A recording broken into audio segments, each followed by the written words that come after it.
Hello, this is my very first video on YouTube about .NET programming. I'm creating this video as my personal notes to record useful knowledge or save some useful trick for the future. And if this video helps you too, that's amazing. Give it a like and don't forget to subscribe, it really helps. Alright, let's get started with today's topic. In your coding journey, you might run into a situation where you need to deserialize a JSON string into a model. That model has one or more properties with a private status. Let me show you a simple project that demonstrates.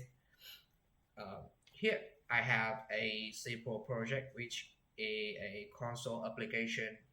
I have a project model, and in this project model, I have a price properties which have a private set. Okay, so now if I try to deserialize a JSON string into that model, what happened? Let's see.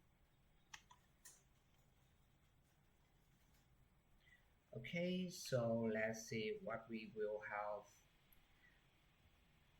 Okay, see, you have a price properties which have a zero value, even though the JSON string contain a value for price.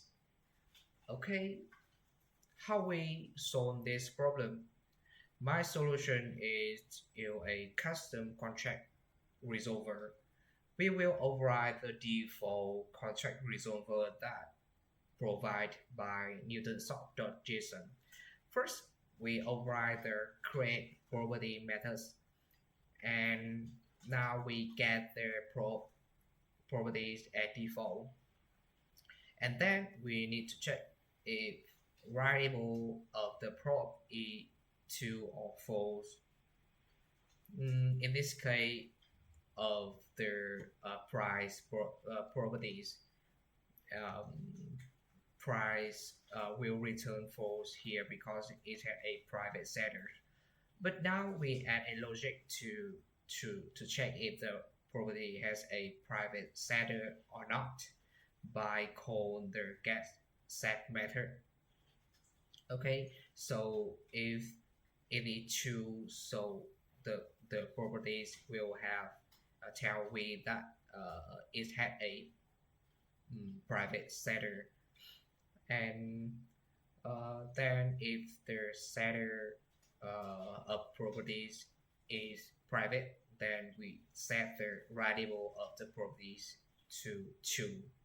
So this allows the JSON deserializer to assign the value to price even though it had a private setter.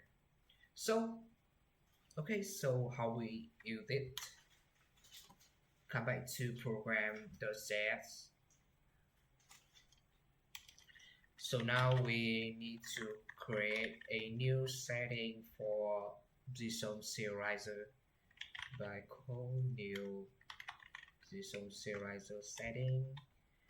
In this case, we will need to set the ContractResolver to a new instance of private setter ContractResolver that we created. Okay, so let's see what happened here after we create a new setting for Deserializer. Okay. Sorry, we need to pass the setting into this serializer. Okay, let's try again.